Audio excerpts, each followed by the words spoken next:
നമസ്കാരം. ഹെർബൽ വണ്ടേഴ്സിലേക്ക് എല്ലാവർക്കും സ്വാഗതം. നമുക്കെല്ലാം അറിയാവുന്ന വളരെ ഇഷ്ടമുള്ള പൈനാപ്പിളിൻ്റെ ഒരു ഔഷധ പ്രയോഗമാണ് ഇന്ന് നമ്മൾ നോക്കുവാൻ പോകുന്നത്.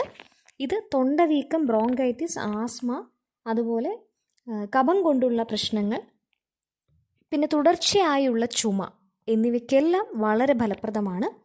കൈതച്ചക്ക അരിഞ്ഞ് നേർപകുതി ചെറിയ ആടലോടകത്തില അരിഞ്ഞിട്ട് ആവി പോവാതെ വേവിക്കണം.